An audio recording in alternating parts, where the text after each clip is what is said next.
เนาะตอนนี้ยังสองเสาสุดท้ายฝนขึ้นเริ่มมาเลยพ่อแม่พี่น้อง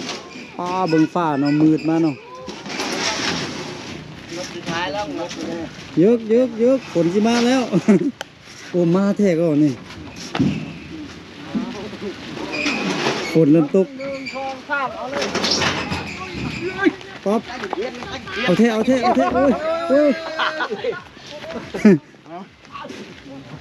โอ้ยอุ้ยโอ้แขน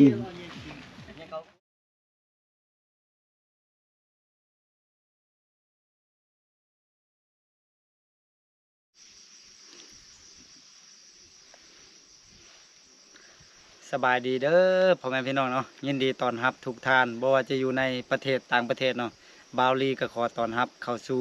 ช่องของบาวลีอีกคือเก่าคือเดิมกะป้าโทที่ว่าเป็นเวลาที่ว่าโดนนานพ่อแม่พี่น้องที่ทางบาวลีบ่ได้ลงคลิปไปเนาะน่าจะประมาณ 3-4 เดือนน่าจะได้อยู่เพราะว่าเฮาก็ค่าเวียกค่างานของเฮาเนี่ยหลายสิ่งหลายอย่างบวกกับอ่ามันบ่ลงตัวกันเนาะระหว่างคู่กรณีที่เขาจะไปช่วยเหลือนะก็มีผู้ใหญ่ใจบุญเพิ่นอยู่ทางต่างประเทศเนาะก็คือทางนาต้อมอุมาเนาะเพิ่นได้ส่งเงินมาให้บาวลีนี่ไปช่วยเหลือเคสหนึ่งเนาะที่มันยังบ่รู้ล่วงพ่อแม่พี่น้องเพิ่นก็ค่าเวียกค่างานเด้ของเพิ่นนะครอบครัวเพิ่นเนาะเฮาก็เลยว่าบ่มีโอกาสได้เข้ามามื้อนี้ก็เป็นมื้อดีแล้วก็เป็นเวลาที่เหมาะสมเนาะที่ได้มีโอกาสเข้ามาบ้านเพิ่นเนาะก็เลยว่าจะญาติเอาโอกาสนี้เข้าไปหาเพิ่นพ่อแม่พี่น้องความจริงนี่เฮาเป็นเครื่องเป็นของอย่างต่างๆเฮาก็ได้สั่งซื้อไว้แต่โดนนั่นแหละเนาะแต่ว่าเฮาบ่มีโอกาสเข้าไปซื้อๆป้าโทรเบิ่งแม่บ่ฮู้ว่าไปหยังเด้สอนเอ้ากระซาเป็นจังเนี่ยกระซามันบ่ลึกพ่อแม่พี่น้องเฮาเบิ่งเห็นเนาะกระซาแบบตื้นๆนั่นน่ะซึ่งมาบาลีบ่เคยเห็นแบบนี้เพิ่นจะไปสอนน่าจะไปสอนปูปลาน้ำเต่าบ่แม่นปูปลาน้ำเต่าเนาะปูปลาเนาะก็โอเคพ่อแม่พี่น้องเดี๋ยวเฮาก็จะพาพ่อแม่พี่น้องเนาะเข้าไปติดตามรับชมนํกันว่ามื้อนี้ภารกิจของเฮาจะมีอีหยังแดเนาะไปซื้อหยังแล้วก็เป็นครอบครัวใดที่จะได้รับโอกาสในครั้งนี้เนาะกับผู้ใหญ่ใจบุญเพิ่นก็ส่งมาหลายเดือนพอสมควรพ่อแม่พี่น้องแต่เฮาก็ญาติเวลาโอกาสเนาะมาก็ก่อนอื่นก็ต้องขอโทษเพิ่นก่อนเนาะขอโทษหลายๆเด้อเนาะที่ซักซ่าเนาะในการเฮ็ดหน้าที่ของเฮาในครั้งนี้ก็เดี๋ยวบาวลีก็จะพยายามเฮ็ดให้มันสำเร็จแล้วก็ลุล่วงไปโดยดีเนาะโอเคก็เฮาเดินทางไปบ้านเพิ่นแล้วเนาะว่าเฮาจะซื้อหยังแล้วก็มีหยังแดเนาะก็ไปติดตามรับชมพร้อมๆกันเนาะโอเคพ่อแม่พี่น้องตอนนี้ก็รถที่ขนเนาะเต่าก็มาหวดเป็นที่เรียบร้อยเนาะก็คันบักยังไงนี่ทางครอบครัวไอ้กองคนกลางจัดแจงบอลที่จะเอาเครื่องไว้เนาะ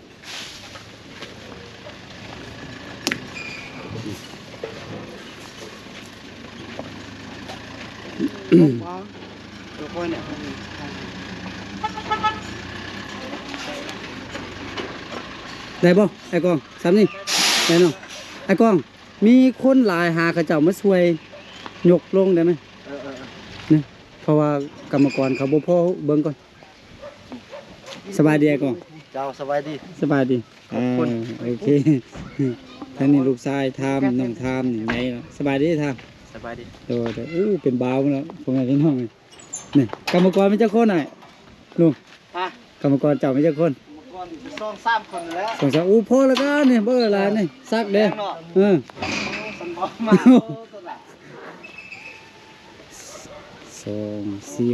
คน6 คนหลายพดปืนยิงถึงคนหนึ่งหาคนยกแห้งสิแหละเนี่ยคุณเพชรเป็นน้องเจ้าเนาะยายเป็นบ้ามันสบายดีเห็นอะไรสบายดียายเป็นบ้ามันแล้วเนาะเข้าเงี้ยนอยู่ดิเข้าอยู่มอยังละมอ 1ตากแดดหลายพอดีผมแดงหมดยอมเอาช่วยเขาเจ้าขนเครื่องลงเนาะโดยนี่พ่อยัง19 แผ่นเห็นได้แล้วค่อยมาให้เขา นั่นก็ได้ เมืองเราเอาขึ้นมาแล้วก็เอามาลงมาให้มันเป็น โอเคไอ้กองยัง19แผ่นเด้อเราเข้ามาเขาเจ้ามาให้เต็มเลยอ่า ตัดแก้มเลยมาอ้วนประมาณนี้ บ่มาเผาอ้วนค่าเบียก คอยได้วางบาทนี้ มาอ้วนมาคือ ครบทีมเนาะ มาอ้วนเบายังเต็มเบาจันทร์ เบาจันลายเบา ได้เบาโบแต่มีโบ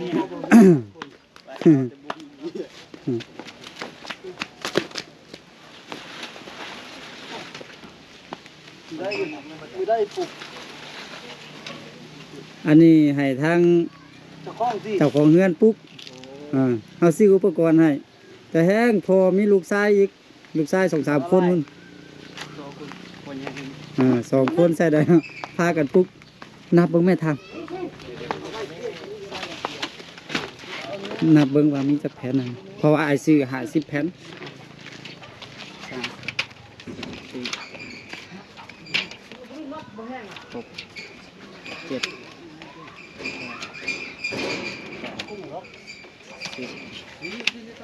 แพทน้องจับเนี่ยครับช่วยกัน เท่าไหร่ 10 เองเป็นบุญนาบแต่เด็ก 11กับอันนี้ คือ11อันนี้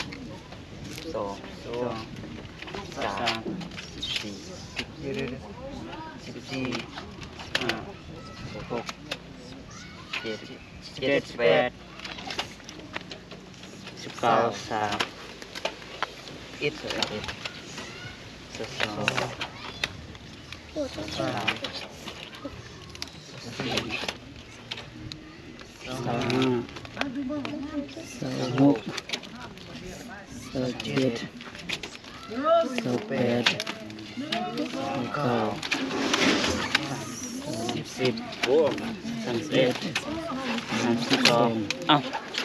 32ขาด18 นี่ยัง18แผ่นยึกช่วยกันเอาเสาลง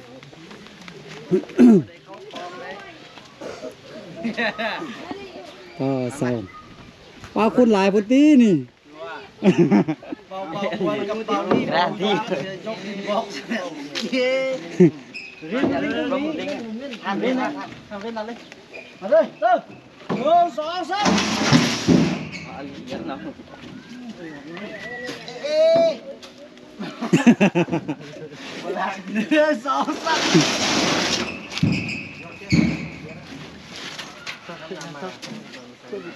3มือจุ่มไปว่างเลยบอกมือจุ่มไปว่างก็ได้พอผู้เฒ่านี่จับเสือกมาแต่ใกล้จะว่า1เอาซาพุ่นน่ะไปปลายพุ่นน่ะไปมั้ย ขอโทษสักคือ 1 2 3นัด1 2 3เสียดายเดียวกัน อาสองคนบุเพศดีทั้งนั้น เจอเลยส่งคุณทางนี้ไปนะไปข้ามไปแล้วข้ามไปฝั่งนั้น1 2 ฮึบ ยกไปเถอะฟังมาเลย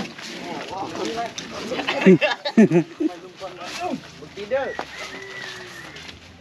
ไปเฮงเอาไปทำ นี่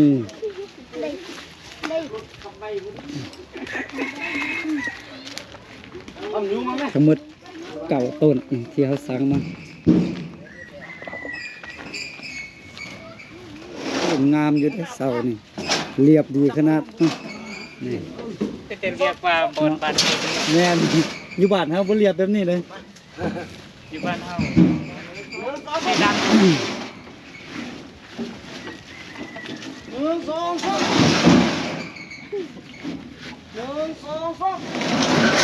3 อันนี้เป็นเงื่อนที่ทางไอ้กองอยู่เนาะไอ้กองกับลูกๆเนาะเพิ่นก็มีแผนที่จะเฮ็ดเฮือนไม้อยู่แต่ว่าเพิ่นก็หายังบ่ได้นั่นนะคือไม้แป้นน่ะเพิ่นก็คอยเก็บคอยสะสมมาแต่ว่าจะต้องไปอยู่ซำนี้ก่อนเพราะว่าต้องได้ไปเฮ็ดไร่หันนะตอนนี้ก็ฮอดยามทางไร่จุดไร่แล้วจักหน่อยก็ซักเข้าไร่อีกหั่นน่ะ เอาแข้งมือแข้งตีนเลย แห้งๆๆๆจานได้เจ็บได้เฮ็ดคอยน่ะเฮ็ดแห้งๆเลย เอา แข้ง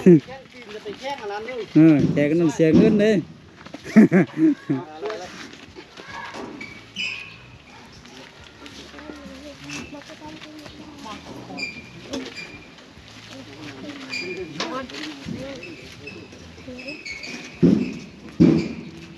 เที่ยวอ่ะ เสาที่สองลงมาเป็นที่เรียบร้อย โซ่แต่งามมาส่งกันมาเถอะ โอ้ยังหลายต้นขนาด 1 2 แห้งไหมน็อตไปแห้งวะ1 2 3เอ๊ะ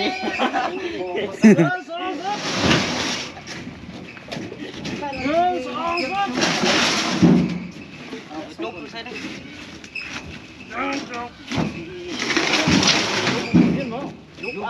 ยกเบาดิเบาเสือกใส่ดิซาลูโจมา ไม่ใช่ก็ได้นะจูมาก็ได้นะ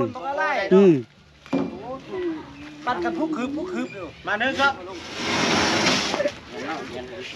ยับมายับมาลอง วิธีการเอาเสาลง เทเลย1 2 3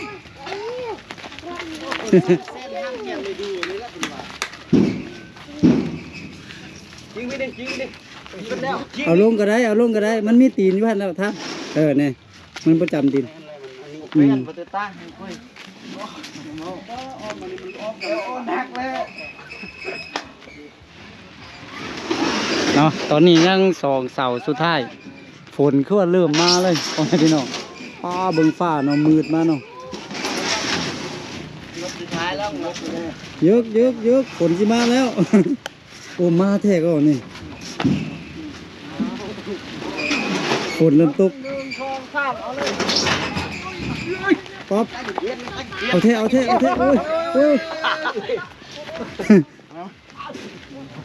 อุ้ยโอ้แขนให้เราคือได้ ตอนนี้ช่วยค่อยตะบอดจ่อ ช่วยมันยัง ช่วยแนบค่อยหักตัวหนึ่งแนบรถไปหัก พักหนึ่งเต้มือใดหู หักมือเสานี่เลย มือเศร้ายังไม่ได้เอาขึ้นเด้อ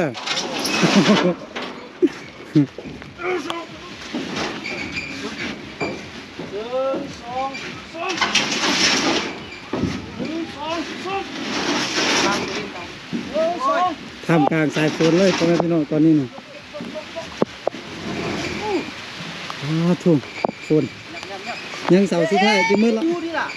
1 2 3 1 2 3 ปั๊บเสาสุดท้ายนี่นะเรียบร้อย สุดท้าย อู้ ในมือ โอเค ขอบใจอะไรลุงแล้วอันเป็นอะไรเราค่อยเอามาให้เขาสังกะสีนะ โอเคยัง18ตุกยัง18 ใน18แผ่น 8 แผ่น ค่อยนับแล้วใน18แผ่น โอเค อ่า ลืมกันได้แล้วทีเลยนะ อ่า บ่ได้ได้นี่ลืมอยู่แต่ว่าวิดีโอมันจับอยู่นี่เลย ลบวิดีโอเราลืมหมดเลยอะไรอยู่เราอะไรเนี่ย ตอนนี้ลงเป็นที่เรียบร้อยนี่ครบแล้วนี่ ขโมยกระเป๋าอะไร เจ้าเข้าใจ1 2 3 4 5 6 7 8 9ครบเป็นที่เรียบร้อย แต่ว่าสังกะสีอันยังบ่ครบเท่าน้อยก่อนเนาะแต่ว่าเพิ่นฮักเอามาไปเฮาไปอยู่ในเรือนก่อนไปลงกันดีๆฝนตกพ่อแม่พี่น้องครับ ดีใจน เจ้า ำเดือน บกแคทบนนั่งพี่นะแค่นั้นคูณแน่โอ้คูณยังไม่ได้สบายดีคุณทองคูณน่ะสิเนาะ ต้องพูด ลูกหลาดดิ ลูกหลาน เนี่ย3 ทรายเรายังมีที่บอกลูกอ่าน ลูกหลานนี่ผมมีแล้ว มืดซ้ำเนี่ย มืดซ้ำนี่ โอ้3 ทรายมันเนาะเป็นผู้ชายมันเนาะบ่มีที่กระเทยน่ะ ผมมีถ้าซิมีก็จะเป็นคุณนี่แหละ เลยคูณน่ะบ่แม่นน้องอ่ะ บอกก็ได้เลย กระเทยบ่แม่น เป็นอะไรก็ได้เป็นคนดีก็พอนั่นนี่ไอ้กองแล้วก็ทางน้องทั้ง3 คนความจริงอ่ะผู้ใหญ่ใจบุญเพิ่นได้ส่งเงินมาแต่โดนแล้วแต่ว่าเฮาก็บ่มีเวลาบ่มีโอกาสคือเอาฮู้กันเนาะช่วงนี้ไปก็มีเวียกมีงานเนาะ แล้วมื้อนี้เฮาก็ได้ซื้อมาเป็นที่เรียบร้อยมีเสาเก่าต้นเนาะแล้วก็สังกะสีอันเพิ่นเอามาเท่าใดก็ถามเฮานับตะกี้32ขาดไป18เนาะเดี๋ยวเพิ่นเอามาให้เต็มเด้อเงินแท้อาจายหมดแล้วเด้อเงินอาจายหมดแล้วบ่ว่าเป็นเสาบ่ว่าเป็นนั่นหมดเดี๋ยวเราถ่าฝนเช้านึงเนาะสิบ่ได้ยินเนาะโอเคพอถูกฝนตกแห้งสมควรเนาะ เนาะ ตะกี้เขาได้พักหน่อยหนึงพอฝนตกมันดังนะอาจารย์บ่ได้ยินเสียงพอหลังคาเป็นหลังคาสังกะสีถ้าหลังคานี่ยังดีได้เนาะ ทางรุ่นนี้ดีแต่ทางเทิงเนี่ยมันแดงหมดแหละ โอ้เป็นเมียง ไอ้ เนาะ รุ่นนี้มันหนักกว่ารุ่นไม่ แม่เนาะแต่ว่าเดี๋ยวนี้ซอกซี่มันบ่มีแล้วนะอันแบบเก่านี่น่ะตัวเก่านี่ดีแท้เลยสังกะสีนี่ก็คือแนวนี้ไอ้กองอันผู้ใหญ่ใจบุญที่ส่งเงินมาซื้อเสากับสังกะสีให้เฮาน่ะก็คือเป็นทางหน้าต้อมอุมาพรเพิ่นอยู่ทางต่างประเทศนั่นแหละนะเพิ่นส่งมาซื้อเสากับซื้อสังกะสีให้เฮาในครั้งนี้เนาะก็อยากให้ทางอ้ายและครอบครัวเฮ็ดเฮือนนั่นแหละเพิ่นก็ได้ส่งมาแต่ว่าถ้าว่าสิเฮ็ดเฮือนจนแล้วน่ะกำลังมันก็หลายเนาะเงินน่ะนะเพิ่นก็มีซ้ำนี้เพิ่นก็ช่วยมาในระดับหนึ่งก่อนแล้วที่เหลือเฮาก็เป็นผู้ดำเนินไปต่อเฮ็ดไปได้สำใดก็เอาเนาะส่วนไม้ส่วนตอก็พากันเฮ็ดพากันซอกกันหาเอาแล้วก็มื้อหน้ามีโอกาสน้องก็จะเข้ามาเบิ่งถ้าว่ามีผู้ใหญ่ใจบุญเพิ่นช่วยมาเติมก็จะได้เพิ่มเติมไปตามนั้นเนาะดีใจบ่ไอ้กอง ดีใจ ดีใจอะบ่คิดเนาะ หลาย บ่คิดว่าจะได้เสาปูนเนาะ ๆตามอีกก็บ่ได้คิด บ่คิดเนาะ ดีใจทางอันผู้ใหญ่ใจบุญแด้ โดย น้องแด้ โดย ที่มาช่วยมาเบิ่งทางไอ้โกง โดยเอื้อยไปทางใดเอื้อย เอ้ยดิไปซอกเพิ่งกินอย่างบ่มาเลย ไปส่งของกินอ่ะ เออ อ๋อ มือก็แค้นอยู่แต่ตัดอันแข้งมันบ่ได้ อืม อันอ่อนนี่ตัดได้แบบว่าเสียหญ้าก็ได้อยู่ อ๋อก็ มุดเข้าได้ พอดีขึ้นเนาะ ที่ว่าทางให้สุบ่บ่ได้ทางให้ อ่า ปั๊มใหม่นี่บ่ได้ อ๋อเดี๋ยวนี้ก็กำลังของอ้ายก็มีหลายแล้วลูกชาย 2-3 คนเนาะ อืม ช่วยกันทางให้ทางหยังเฮ็ดกว้างที่ให้ปีนี้ กอกวางอยู่ กว้างนี่เนาะ อืม อ่า ว่าก็จะเฮ็ดพอกินนั่นแหละ แล้วหมดแล้วเนาะ อืม อืม หยุดไปแล้ว เจ้าดีใจเนาะ ดีใจแหละ เอาขอบใจแล้วก็อวยพรให้ผู้ใหญ่ใจบุญเด้อ ขอบใจแล้วอวยพรให้อันผู้ใหญ่ใจบุญแล้วก็ดีใจทางเข้าหมดทุกคน โดยถามขอบใจมันได้เนาะ ขอบใจเด้อที่ยืนดูแต่มาเข้ามาช่วยเหลือ เจ้า ขอบใจเด้อ แพทย์เนาะนี่เนาะ อืม ขอบใจมันได้แพทย์ ขอบใจผู้ใหญ่ใจบุญที่เข้ามาช่วยเหลือพวกเขา เดี๋ยวโอ้เสียงเป็นเบาเมื่อนี้ผู้ใดก็เอา เจ้า เอาเขาก็ดีใจน้ำเด้อ เจ้า ดีใจน้ำแล้วก็เป็นอะไรก็พากันเฮ็ดกันสร้างเงินให้มันมีเงินอยู่พอเพื่อนหลังนี้ก็หลายปีแล้วเนาะ อืม เนี่ยเบิ่งฟ้าเบิ่งหยังก็เริ่มผุพังไว้หมดเนาะพากันเฮ็ดกันนะไม่พาฟ้ามันก็ไปตัดแล้วก็แบกมาสานใส่ก็ได้ตัดละ เนี่ยเอาไว้ เกี่ยมเพิ่นก็ได้เกี่ยมเนาะ อืม ส่วนมาใหม่ตัวนั้นมันยังดีเขาก็เอาไว้นี่คือไม้คือนี่ยังดีหมดนี่ ดี เขาก็เอาไว้ใส่เลยใส่เป็นไม้คือต่อไปนี่เปลี่ยนเอาเสาปูนขึ้นแล้วก็ใส่แล้วก็สังกะสีมุ้งหลังจากนั้นก็ตัดฟ้าไม้มาสานใส่เนาะมื้อหน้ามีทืนมีฮอนทามซอกเงินได้ก็มาเทพื้นเนาะ อืม ส่วนสาวันเก่าต้นเราก็ขึ้นกับอ้ายว่าจะออกแบบเพื่อนแนวใดนะตามความมักเลย โดย เพราะฉะนั้นก็น้องจะได้กล้าแล้วเนอะ เจ้า อยู่ดีมีแฮงหมดทุกคนเนอะ เจ้า โทษ มกนะ พูดเดียวพ่อแม่พี่น้องก็คือ ตอนนี้เนาะเฮาก็ซื้อเสามาเป็นที่หน่อยตะกี้ฝนตกเอาเสาลงใกล้ๆสิแล้วก็ฝนตกลงมาพากันได้พักได้เสาแล้วนี่เนี่ยคนลงเป็นที่เรียบร้อยเสาเก่าต้นความงามพ่อแม่พี่น้องทั้งหมดเก่าต้นด้วยกัน แล้วก็อันนี้สังกะสี50 แผ่นเขาซื้อมาเป็นที่เรียบร้อยเนาะกะทั้งหมดทั้งมวลนี่เนาะกะเขาได้ซื้อมาก็คือเอาเดียวพ่อแม่พี่น้องบาวลีมีสิ่งหนึ่งอยากแจ้งให้กับ FC พ่อแม่พี่น้องได้รับทราบนํกันเนาะบางทานอาจจะติดต่อมาหาบาวลีบ่ได้นะก็คือ Facebook ของบาวลีมันถูกแบนไปเนาะบ่ฮู้ว่าเป็นย้อนสาเหตุอันใด ทึกแฮกไปทึกแบนไปเนาะวันที่14ที่ผ่านมานี่แหละก็เข้าบ่ได้เลยเนาะก็อาจจะมีหลายคนที่ว่าติดต่อมาเนี่ยมันเข้าบ่ได้เลย Facebook เนาะก็บ่ฮู้ว่าจะเฮ็ดแนวใดบ่าวลีก็พยายามหลายทุกวิธีทางเพื่อจะกู้คืนหั่นน่ะแต่มันก็กู้คืนบ่ได้เนาะก็